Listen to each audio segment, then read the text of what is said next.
তারাবির নামাজের নিয়ত কিভাবে করব? তারাবির নামাজের নিয়ত কিভাবে করবেন? কারণ মুখস্থ আছে তারাবির নিয়ত?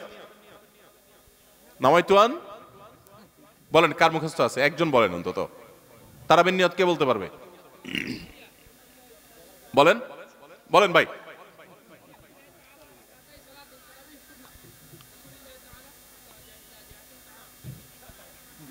মাশাআল্লাহ মাশাআল্লাহ, এবারই পুরস্কার দেওয়া উচিত। বসেন, আপনি অনেক কষ্ট করে মুখস্থ করছেন। তুমি বগুড়া সদরের লোক ভাই? কালু কাহালু। আচ্ছা ভাই, তারাবির নামাজ বা যে কোনো নামাজের নিয়ত জরুরি। নিয়ত ছাড়া কোনো আমল হবে না। কিন্তু নিয়তটা হলো মনের ইচ্ছার নাম। নিয়তটা কিসের নাম?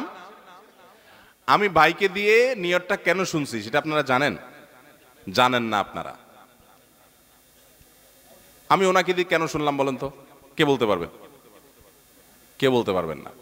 আমি ওনার দিয়ে এই জন্য শুনছি যে ওটা আমার জানা ছিল না। এটা হলো সত্য কথা। ওইটা আমি নিজেও জানি না। নামাইতুয়ান দিয়ে শুরু এটা জানি, কিন্তু বাকি শেষেরটা আমি জানি না। এই জন্য আমি চাইছি একটু শুনতে আর কি। আমি জানি না এই জন্য যে কোরআন হাদিসে কোথাও পাই নাই। এখন ভাইরা কেউ পাইলে তো ভিন্ন কথা, আমি কোথাও পাই নাই। এই নিয়ত মুখে এরকম গদবাদা উচ্চারণ করা, হ্যাঁ এটা পাইছি আমরা ছোটবেলা বগদাদি কায়দায়। বগদাদি কায়দা এটার জন্য কত মাইদ্যরে হয়তো খাইছি, পাইয়া তখনই ভুলে গেছি। এটা পরবর্তীতে কোরআন হাদিসে যেহেতু পাই নাই, এই জন্য আর আমরা ওটা মুখস্থ করি নাই। ভাইরা আমার, নামাজের জন্য এরকম নামাইতুয়ান, এরকম গদবাদা যে দোয়া আমরা শিখেছি, এগুলোর কোনোটি কোরআন বা সুন্নাহর কোথাও আমরা নিয়ত করব মন থেকে যে আমি তারাবির নামাজ পড়ছি, বাস এটা আমার ইন্টেনশন আছে, নিয়ত আছে, মনে আছে, এটাই যথেষ্ট। মুখে উচ্চারণ করা জরুরি না, এবং মুখে উচ্চারণ করা এটা সুন্নাহও না। নবী সাল্লাল্লাহু আলাইহি ওয়াসাল্লাম শেখানো না। এটা আমাকে ইবাদত করতে হবে তার পদ্ধতিতে। কোনো হাদিসে যদি উৎসাহ দেওয়া না থাকে, আমি কেন সেটা করতে যাব, কসরত করতে যাব? তবে হ্যাঁ, নিয়তটা হলো অন্তরের ইচ্ছার নাম, সেটাই যথেষ্ট। আলাদা মুখে নামাইতুয়ান পড়ার দরকার নেই। তারাবির নামাজে কি সুন্নত না নফল নাকি ওয়াজিব? তারাবির নামাজ সুন্নাত। নবী করিম সাল্লাল্লাহু আলাইহি ওয়াসাল্লামের সুন্নাত, সাহাবায়ে কেরামের সুন্নাহ। অতএব সুন্নাতের নিয়ত করলে নামাজ হয়ে যাবে। নফল শব্দের অর্থ হলো ফরজ ওয়াজিবের বাইরে এক্সট্রা, অতিরিক্ত। নফল মানে অতিরিক্ত, সেই হিসাবে নফল নিয়ত করলে আদায় হয়ে যাবে। কিন্তু এটা সুন্নাহ নামাজ। তারাবির নামাজ কিসের নামাজ? সুন্নাহ নামাজ। সূরা তারাবি পড়া নাকি খতম তারাবি পড়া উত্তম? অবশ্যই যদি আপনি কোরআনে কারীমের খতম পড়তে পারেন, সূরা তারাবির চাইতে সেটা উত্তম, এতে কোনো সন্দেহ নাই। সূরা তারাবিতে তো সামান্য ছোট ছোট আপনি কেরাত পড়বেন, আর খতম তারাবিতে বড় বড় কেরাত পড়বেন। তো কোরআন বেশি তেলাওয়াত করাটা তো অল্প তেলাওয়াত করার চাইতে বেশি উত্তম, সেটা তো বলাই বাহুল্য। এই জন্য অবশ্যই খতম তারাবি উত্তম। কিন্তু খতম তারাবি যদি তুফান মিল গতিতে হয়, 5G 6G গতিতে হয়, তাহলে সেই খতম তারাবি যদি হয়, যেই খতম তারাবিতে কি পড়েন, হাবেশ সাহেবের শুধু ইয়া আলামুন আর তা আলামুন ছাড়া কিছু না বুঝেন, তাহলে ওই রকম খতম তারাবি পড়ার চাইতে সূরা তারাবি পড়া উত্তম। কথা কি বুঝতে পারছেন? যদি হাবেশ সাহেব মাঝখানে কি পড়ে কিছুই বুঝেন না, শেষে শুধু ইয়া আলামুন আর তা আলামুনের টান দেখে বুঝতে পারলেন যে এখন রুকুতে যাবে, তাহলে এই তারাবি পড়া না পড়াতে কোনো পার্থক্য নাই। অনেক জায়গাতে এরকম তারাবি পড়ে। ওই যে সোশ্যাল মিডিয়াতে কিছু কিছু ভিডিও পাওয়া যায়, হ্যাঁ, দেশের বাইরের, যে এমন গতিতে তারাবি পড়ে যে আপনি 3 আয়াত পড়তে না পড়তে তার 1 রাকাত শেষ। এগুলা তারাবির নামে তামাশা। শুধু খতম তারাবি কেন, অনেক সূরা তারাবিও এরকম আছে যে পড়ে সূরা তারাবি, সেটা আবার এরকম 5G গতিতে পড়ে। তারাবির নামে যে কত তামাশা চলে। কদিন আগে দেখলাম ফেসবুকে একটা পোস্টার, যে ব্যবসায়ীদের জন্য বিশেষ তারাবির প্যাকেজ। কি প্যাকেজ?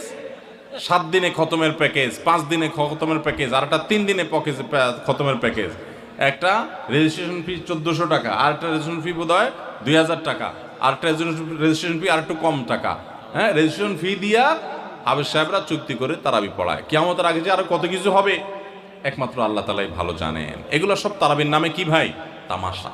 জায়েজ না এইভাবে করা। রমজানে হারিয়ে যাওয়া এমন কিছু আমলের কথা বলুন যা অধিক ফজিলতপূর্ণ আমল, কিন্তু তা অনেকেই জানে না বা আমল করে না। 4টি আমলের কথা বলতে পারি। 4টি আমল আমরা অনেকেই গুরুত্ব দেই না, অথচ সে আমলগুলো আমাদের পুরো রমাদানকে সম্পূর্ণ সার্থক করে দিতে পারে, অর্থবহ করে দিতে পারে, রমজান সাকসেস করে দিতে পারে।